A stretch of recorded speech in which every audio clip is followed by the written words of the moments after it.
السلام عليكم ورحمة الله وبركاته. ازيكم يا شباب؟ ايه الأخبار؟ مبدئيا قبل ما نبدأ أي شيء نبدأ بسم الله الرحمن الرحيم والصلاة والسلام على النبي محمد صلى الله عليه وسلم. انت هنا ليه؟ انت هنا بتعمل ايه؟ يعني نقطة مهمة جدا تفرق في أي شيء.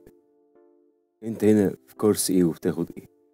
ياما خدنا كورسات وياما اتعلمنا حاجات وما لقيناش الأثر الفعال الحقيقي في ظل كل شيء بنعيشه. أول شيء عايزين نعرف ونفهم ان سوفت سكيلز يعني ايه.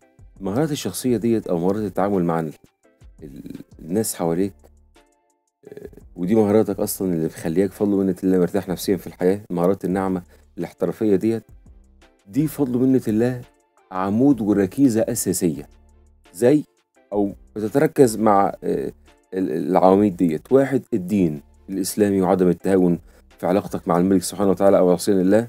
اتنين، الجانب المادي وحالتك المادية مهمة جدا. 3، نظافتك الشخصية والسوفت سكيلز أو المهارات الشخصية وتطوير الفكر والنولج والهاي ستاندرد مايند سيت وكده. فاهمني حبيبي؟ نبتدي على بركة الله سبحانه وتعالى. بس قبل ما نبتدي محتاجين نعرف حاجة مهمة جدا. يا ريت قبل ما اخد أي منهج عملي أو دورة تدريبية اخد شهادة، يا ريت. ليه؟ هتنفعني في أي شغل، هتنفعني في أي شيء. أي دولة في العالم خصوصا الدول اللي هي مش متقدمة هتيجي كذا كذا كذا، اعترف لي بكذا وكذا، تعالى في شغل كذا، طب اثبت لي، خلاص يبقى معاك شهادة، تريح دماغك خالص، وده الأفضل. يا ريت. فاهمني؟ يلا نبتدي على بركة الله سبحانه وتعالى. طيب إيه هو السوفت سكيلز؟ السوفت سكيلز دي مهارات شخصية بتخليني قادر أتعامل مع أي حد أيا كان طباعه، أيا كان شكله، لأن كده كده أنا مضطر أتعامل مع أي حد، والتعامل دائم لازم إجباري. مضطرين نتعامل مع أهل، مضطرين نتعامل مع ناس عوام، مضطرين نتعامل مع علاقات عابرة في شغل وفي غيره، في مدارس بنروحها، في شغل لازم بروح يوميا، في حتى والأهل والأقارب، ما دول برضو ناس لازم أعرف أتعامل معاهم. لا إما لو معرفتش أتعامل معاهم هتأذي بسبب إن أنا معرفتش أتعامل معاهم أو اديتهم فرصة إن هم يأذوني، او انا اتصرفت غلط بناء على اي شيء بقى، انا مأذي، انا مش عارف اتصرف صح، ما حدش علمني سوفت سكيلز، البيئه اللي اتربيت فيها مش هاي ستاندرد، ما علمتنيش، فعشان كده لازم نتعلم السوفت سكيلز ديت. او اللهم صل وسلم، انت دلوقتي مثلا هديك مثال بسيط، رحت مدرسه، رحت وظيفه بتاع، حصل لك اي شيء انت محتاج تتكلم، حصل كذا تتعلم كذا، فكونك مش عارف تتكلم بتكبت جواك، فده بيأثر عليك. لو حصل حاجه تتضايق، تشخط بتاع، او رحت اتكلمت مع حد بس بطريقه عفويه قوي وطيبه واحتكاك زايد، او كلام غير خاص بالشغل بطرق معينه، فخدوا عليك واذوك، او حتى لو انت من غير ما ياخدوا عليك وانت من غير طيبه عملت كده، وده بيحصل دايما مع الجميع. هم ناس متنمره، ناس مؤذيه، ناس كده، اتعامل معاهم ازاي؟ مش عارف. فده بقى من الاخر هو الكورس بتاعنا. ده الكورس دوت مهم جدا، لا يقل اهميه عن العباده وعدم معصيه الله والاكل والشرب وصحتك النفسيه. هو ده اصلا اساس صحتك النفسيه بفضل الله، زائد الجانب المادي. انا هستفاد ايه بقى من السوفت سكيلز؟ قلت لك ده فضل منة الله، كمان هتقبل في اي وظيفه وهترتاح، لان اللي هيوظفك او لما تشتغل هيشوف انك مؤهل بالشهاده اللي انت هتاخدها من الكورس دوت. ده انا فعلا اهو، ودارس كمان ودراسه اكاديميه، وادي شهادتي. وكمان انت لما تشتغل هترتاح بانك عرفت ازاي تتصرف مع اي شيء بفضل الله. تمام؟ البلاء كده كده ممكن ينزل يا جماعه في اي وقت، بس ده ما يمنعش ان انا اتعلم ازاي اتعامل مع اي شيء عشان ما اتعبش، ومحدش هينفعني لما اتعب نفسيا يا جماعه. طيب، كلام سليم. احنا هندرس ايه بقى؟ بدايه اول حاجه هنعرف مهارات المقابله الشخصيه. انا قابلت اي حد لاول مره، خصوصا في الشغل، اتعامل معاه ازاي، اكلمه ازاي، محتاج مني ايه وانا محتاج منه ايه، علاقتنا بالظبط ايه هي بالظبط، وايه الحاجات اللي ما ينفعش اعملها عشان ما ادمرش نفسي، وايه الحاجات اللي لازم اعملها واخلي بالي منها بعقل وحدود. مهارات اداره الوقت. اداره الوقت، يوم اللي بيضيع دوت بقاله سنين، مش عارف مش عارف ارتب يومي، خصوصا مع تدخل السوشيال ميديا اللي خربت الدنيا. انا محتاج افصل شويه على السوشيال ميديا، لكن مش يوميا 24 ساعه اهرب من حاجه معينه. مفيش مشكله، اديني برفه شويه، لكن 24 ساعه ده كده تدمير شامل. زائد في اوقات بتضيع مني، في حاجات محتاجه اظبطها، في اوقات محتاجه اظبطها، غير ان انا ما اتعلمتش ازاي اظبط الاوقات ديت، او حد علمني، او الاهل اللي هم مسؤولين عن ذلك ما علمونيش طب انا عايز اتعلم، ادينا بنتعلم. مهارات حل المشكلات. حتى لو انا بفضل منة الله اقوى واحد في السوفت سكيلز واقوى واحد مهاريا وماديا وكل شيء واجتماعيا وكل شيء ونفسيا، برضه لازم هيجي لي مشاكل. فلما يجي لك مشاكل وانت متعلم، ده الموضوع بفضل منة الله بيبقى سهل. ربنا امرنا بالتعلم. لكن وانت مش متعلم، ده يبقى شقاء مبين، وهتستغل نفسيا لانك محتاج حد يعلمك، وهتستغل ماديا، وممكن في ناس بتستغل اشد الاستغلال وبتتعب نفسيا. مهارات القياده، انت بقى بفضل منة الله اتعلمت وبقيت بتأدي وتروح وتيجي، هتبقى قيادي. هتتعلم بقى ازاي تقيد، تتعلم بقى اللي انت اتعلمته دوت، اي علم مش شرط سوفت سكيلز مع انه اهمهم. تقيد فريق، تبقى ليدر، تدير دنيا، حصل خلاف، حصل مشكله في اي حته، كلام سليم. مهارات الاستماع والتواصل الفعال، اعرف استمع كويس، ما اقعدش ارغي كتير. في فرق ان انا محتاج اتكلم، وفي فرق بقى خلاص اتكلمت وعملت اللي عليا، اسمع بقى اللي قدامي في بقيه حياتي، اسمع بالعقل، واتواصل ازاي مع كل واحد بعقليته، والناس ازاي اتعامل معاها. اوكي. الانترفيو سكيلز، بص خلي بالك، الاتش ار او مسؤول التعيينات او الشخص اللي بيعينك في الشغل عموما، احنا قلنا هنبدا بس بالجانب المهني، وكده كده كلامنا بفضل ومنة الله هتعرف تتعامل فيه في كل الحياه باذن الله سبحانه وتعالى.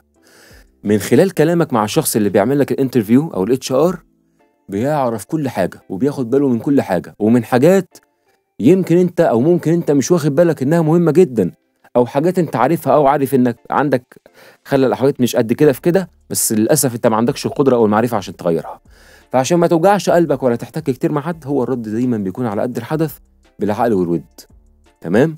ولازم يكون يتحدد لك ميعاد، يعني انا خلاص رايح مقابله، لازم يكون يتحدد لي ميعاد قبلها.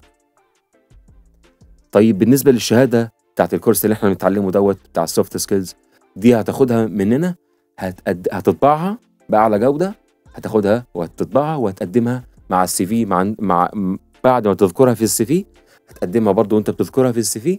دي ممتازه جدا، بتبين انك قادر تشتغل وقادر تريح دماغك وقادر ان انت تعرف تتعامل بعقل وتعرف تتعامل برسميه واوفيكال، انسانيا او كل شيء، بس برضو بعرف اتعامل بطرق لا تاذيني ولا تاذي غيري، ومش هكون بسببها سبب اذى او مشاكل. لان دايما انا مش عارف اتعامل ازاي، ده بيمارس عليا كذا، انا مش عارف اعمل ايه، فكل ده بيتعبني، مضطر اتعامل، فبتعامل غلط اصلا، فدمرت الدنيا اكتر، دخلنا في مشاكل. مش انت اللي غلطان، هم اللي غلطانين وبيتعاملوا معاك بسوء، او اي حاجه ممكن يحصل فيها كده، اي مكان او اي بليس، بس انت عشان مش عارف ازاي تتعامل، فتعرف ازاي تتعامل كل ده يتلخص. طيب ما قبل الانترفيو، انت شفت ادفرتايزنج، اعلان لوظيفه ايا كانت الوظيفه ديت او الوظيفه ديت، حد من صحابك قال لك في شغل في المكان المعين بتاع، على بلاتفورم لينكد ان مش عارف ايه، شفت، المهم. طيب انت قدمت سواء على الميل او الايميل، الفون نمبر، كلمتهم، وانت بتكلمهم لازم تركز جدا في المكالمه وتعرف المكان فين بالظبط والعنوان، دي ما فيهاش هزار. تركز، تكتب في ورقه، تسجل من تليفون تاني، لكن تقول لهم وتركز على الميعاد والعنوان فين، مهم جدا. تمام. ويا ريت تسالهم برضو هل اجيب لبس فورمال او ولا كاجوال، مهمه دي جدا. ليه؟ في بعض الاماكن الهاي ستاندرد وكلهم الاماكن اللي هي راقيه شويه او العاليه شويه في المكانه بيفضلوا لبس الفورمال، لازم المكان لبس فورمال. يعني ايه لبس فورمال؟ فورمال ديت جايه من فورمال، انجلش وورد، كلمه انجليزيه اسمها فورمال، يعني رسميه. مكان بيتعامل بالقوانين، مكان بيتعامل بالكاميرات، مكان بيتعامل بالقواعد العامه، مكان بيتعامل بالمعياريه، مكان احترافي زي ما بيقولوا. تمام. لو في التعامل بفندم وحضرتك، الكلام بسيط خالص لازم نكون فاهمينه. دي بقى بتكون شركات هاي ستاندرد، اماكن حكوميه، بس يا ريت تفضل حاجه كويسه عشان ما يتعبش فيها. تمام. اقول له اجيب فورمال، ولا اللي هو الفورمال ايه بقى، الملابس الفورمال اللي هي قميص او جرافات، دول بيلبسوا قميص وجرافات، تمام، وبنطلون قماش، والجزمه يا جماعه خلي بالنا، جزمه فلات بتاعت البدل، مش سنيكرز، جزمه شوز اللي هي السودا اللي بتتلبس على بدل الافراح. وصلت ولا ما وصلتش؟ تمام. ولا اجيب كاجوال، قول له اجيب فورمال ولا كاجوال؟ كاجوال دوت، اجيب كاجوال عادي. الكاجوال دوت اللي هو اي لبس تاني بقى، تي شيرت، بنطلون، جينز، اي حاجه، بس طبعا حاجه كويسه. قال لك تعالى بكاجوال عادي، تعال. قال لك تعالى بفورمال، يبقى لازم فورمال. طب قال لك لا تعالى بكاجوال، لازم تيجي بكاجوال، تعالى بكاجوال، يبقى تيجي بكاجوال، ما تجيش بفورمال. اوكي، على بركه الله. خلي بالك ان في نقطه مهمه جدا، لو في ميعاد مش مناسب معاك وانت على المكالمه، في نفس المكالمه احنا، تمام، في ميعاد مش مناسبك او الوقت مثلا انت بتاخد فيه علاج وبتنام، الوقت دوت ليليا انت بتنام فيه او صباحيا قوي انت بتنام فيه، لازم تتكلم. ده في والله ظرف شخصي في اليوم دوت، ده في عمليه هاخدها او مع والدتي، او في عندي حاله وفاه كذا في اليوم دوت، لازم. ده افضل 100 مره، بل هو الاهم انك بعدها تخاف انك ساعتها تخاف وتتحرج وتكسف وتقول ماشي، وبعدها تيجي تقول ده كذا كذا كذا. طب ما من الاول كنت قلت ليه؟ ما تخافش وقول عشان تروح مرتاح. لكن حصل بقى دروب بعد الفون الكول ديت، وحصل بعد المكالمه كده ده حصل معلش في اليوم دوت مضطر كذا، مفيش مشكله عادي. تاني خطوه، انا خلاص عرفت المكان، اروح على طول؟ لا، اسرش عن المكان. ما اسرش عن المكان، لازم اسرش واعمل سيرش وابحاثي عن المكان، اعرف المكان ده مضمون وموثوق، في شغل فعلا ولا نصبايا ونصب. طب هل المكان بعيد او مواصلاته بعيده وصعبه وغاليه؟ اعمل حساب الكافي في الوقت والفلوس، ويبقى في عندي طمأنينة نفسية وانا رايح بإذن الله. لو اعرف حد في المكان او ناحية المكان اكلمه، او ليه علم بالموضوع اكلمه اعرف عنه اكتر، يا ريت، ومهم جدا. وكمان لازم تروح بدري، ما ينفعش تروح متأخر، انزل بدري بوقت كافي. اي وقت بدري في صالحك، لكن الوقت عدى مش هينفع يرجع تاني، هتروح متأخر كده اجباري. ولو رحت متأخر خصوصا في اول مرة، ده بيدل انك مش ملتزم ابدا بالوقت ومش بتاع شغل. طيب الانترفيو بقى لو اونلاين، الانترفيو لو اونلاين بعض الشركات الهاي ان او الهاي ستاندرد، الشركات الراقيه شويه، بيتوفر على نفسها وعليك في البدايه المشوار انك تيجي، وبرضه عشان برضه يكون عليه اقبال جامد، فبتلخص بقى بتعمله اونلاين. اول فيرست انترفيو مبدئي كده، معرفي شخصي وبتاع، فلازم تتاكد جدا. وبرضه ساعات لما يكون في امطار او كده، او الجو مش مناسب في حظة الجوال ايا كان بيعملوها. اول خطوه تتاكد منها انك تكون قاعد في بافضل شكل، وطالع بافضل صوره، وفي افضل مكان في الشقه تقعد فيه، اهدى مكان واحسن مكان تقعد فيه، ما يكونش حواليك دوشه، مهم جدا. وتتاكد جدا من سرعه الانترنت. اوكي، ما قبل الانترفيو زي ما قلنا محتاجين نسرش ونعرف عن الشركه دي قبل ما نروح، تمام؟ عشان برضو لو سالك انت تعرف ايه عن الشركه، ابقى عارف، او عن المجال دوت اكون عارف انا بتكلم ازاي بالعقل، ما اقعدش بقى اهري، ده انا شفت ده انتوا كذا كذا، لا والله الشركه كذا كذا وشغالين في كذا، خلاص انا بتكلم عادي، اللي اعرفه اتكلم عليه، مفتيش في حاجات انا مش عارفها، تمام؟ وكمان لازم اعرف عشان لو الشركات ديت في ريت او تقييم عليها وحش، بتظلم الناس، مكان مش رسمي، بتظلم الناس، ما بتقبضش. وكمان عشان اعرف واساله هل في تدريبات في المكان، هل في ترقيات، مهم جدا اقول له الكلام دوت، تمام؟ في حاجه قلناها مهمه جدا، بلاش اشتغل في مكان غير رسمي او اوفيكال، تمام؟ اللي هو المكان بيبقى محاط بالكاميرات، مكان بيبقى دايما فورمال، مكان هو بيبان، ما اروحش اقول له انتوا مكان رسمي او اوفيكال او مرخص او قانوني او شركه محترمه، لا ما اعملش كده، هو بيبان. انا شفت البلاتفورم بتاعتهم، الصفحه البيج بتاعتهم، اللوجوات بتاعتهم، شكلهم ظاهر ازاي على الانترنت والسوشيال. رحت او لما اروح المكان بعرف، حتى لو عملت انترفيو مش عاجبني الكلام سليم وكان مفيش حاجه اتكلم، مفيش حاجه وما اروحش بعدها، الموضوع بسيط. لكن ما رحت المكان لقيته مش وحش، خلاص اعمل انترفيو وامشي، ما اروحش تاني، ما ردش عليهم. لان لو المكان مش رسمي، واحد فاتح محل لما مؤاخذه انا اسف في اللفظ زي ما بيقولوا تحت السلم مش عارف ايه اي كلام، مكان مش مرخص، مكان مش قانوني، هو ممكن تكون اكتر الاشغال تعب وشقه والدنيا قدر في البدايه، لكن لما يكون المكان رسمي مع المهارات اللي انت بتتعلمها ديت، ان شاء الله تعرف تجيب حقك، وان شاء الله ترتاح باذن الله على قدر الاستطاعه. لو حصل حاجه الكاميرات جايباك، لو حصل حاجه الناس بتعمل ايه، 1+2=3 من A to Z، في قانون، في قانون بيلزم المكان لانه اوفيكال وستاندرد. اوكي، فمهمه جدا ديت، مهمه جدا ديت، تخلي بالك منها. بسم الله والصلاه والسلام على محمد رسول الله صلى الله عليه وسلم.